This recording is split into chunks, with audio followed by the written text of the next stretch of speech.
कश्मीर के पहलगाम में आतंकी हमले की घटना से प्रदेश भाजपा अध्यक्ष की चर्चा जरूर धीमी पड़ गई है, मगर चर्चा में अब भी विद्यासागर सोनकर बने हुए हैं। वैसे तो विद्यासागर सोनकर मूलतः जौनपुर के रहने वाले हैं, मगर गाजीपुर से उनकी गहरी राजनीतिक नातेदारी है।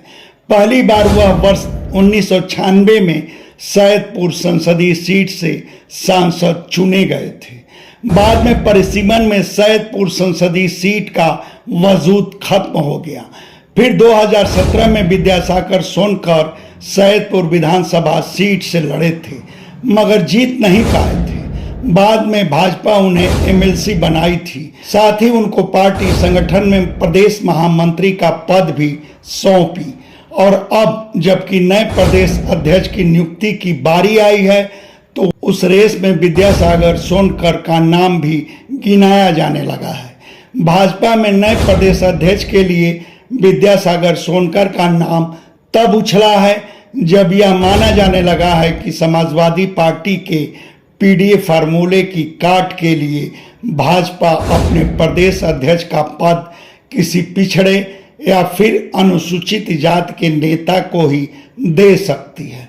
जहां तक अनुसूचित जाति के किसी नेता पर दांव लगाने की बात है, तो उसमें विद्यासागर सोनकर के अलावा पूर्व सांसद रामशंकर कठेरिया, विनोद सोनकर और नीलम सोनकर का नाम भी गिनाया जा रहा है। बल्कि नए प्रदेश अध्यक्ष की रेस में रामशंकर कठेरिया का नाम सबसे आगे बताया जा रहा है।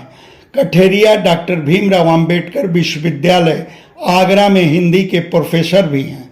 आगरा से वह 2 बार सांसद रह चुके हैं और 2019 के संसदीय चुनाव में पार्टी उन्हें इटावा से मैदान में उतारी थी, जहां से वह तीसरी बार संसद में पहुंचे थे। मगर साल 2024 का संसदीय चुनाव कठेरिया हार गए। अनुसूचित जात में आने वाले धानुक समाज के रामशंकर कठेरिया को संगठन का भी अनुभव है। साल 2014 में वह भाजपा के राष्ट्रीय महामंत्री नियुक्त हुए थे। उसके अलावा कठेरिया साल 2014 में मोदी सरकार के मंत्रिपरिषद में भी रह चुके हैं। उसके पूर्व राष्ट्रीय अनुसूचित जात जनजाति आयोग के वह अध्यक्ष भी रहे हैं। खैर, भाजपा के कुछ बड़े नेताओं की मानी जाए तो नए प्रदेश अध्यक्ष के रूप में पिछड़ी जात के नेता की नियुक्ति की संभावना सबसे ज्यादा है।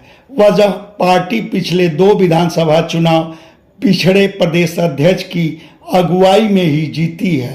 पहला चुनाव 2017 में केशव प्रसाद मौर्य और दूसरा चुनाव 2022 में स्वतंत्र देव सिंह की अगुवाई में पार्टी को जीत हासिल हुई थी। और अब बारी 2027 के विधानसभा चुनाव की है।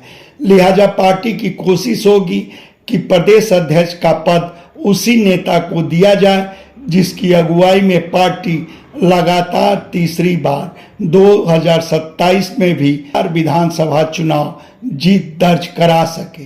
प्रदेश अध्यक्ष के दावेदारों की सूची में कुछ नेता जोगी सरकार में कैबिनेट मंत्री स्वतंत्र देव सिंह का नाम आगे बढ़ा रहे हैं, मगर मोदी युग की भाजपा के ट्रैक रिकॉर्ड को देखा जाए तो प्रदेश अध्यक्ष के पद की जिम्मेदारी किसी नेता को दोबारा नहीं सौंपी गई है। इस दशा में पिछड़ी जात के नेताओं में जोगी सरकार में कैबिनेट मंत्री धर्मपाल सिंह, केंद्रीय मंत्री बीएल वर्मा और राज्यसभा सांसद बाबूराम निषाद के अलावा महाराजगंज से 7 बार से सांसद चुने जा रहे पंकज चौधरी का नाम प्रमुखता से चर्चा में है। वैसे भाजपा संगठन पर बारीक नजर रखने वालों का कहना है कि प्रदेश अध्यक्ष पिछड़ा होगा या अनुसूचित जाति का, यह इस बात पर तय होगा कि नया राष्ट्रीय अध्यक्ष किस जात का होगा। मगर यह लगभग तय है कि भाजपा का प्रदेश अध्यक्ष पिछड़ा या अनुसूचित जात का ही रहेगा। रही बात विद्यासागर सोनकर की, तो गाजीपुर के बहुतेरे लोग फिलहाल उनकी शारीरिक असमर्थता का हवाला देकर उनका नाम खारिज कर रहे हैं। वैसे गाजीपुर में कई ऐसे नेता हैं जो नए प्रदेश अध्यक्ष की नियुक्ति के बाद ही भाजपा का दामन थामने की उम्मीद लगाए हैं। वैसे इस सिलसिले में आप क्या कहेंगे, यह हमारे कमेंट बॉक्स में ज़रूर बताएं। धन्यवाद।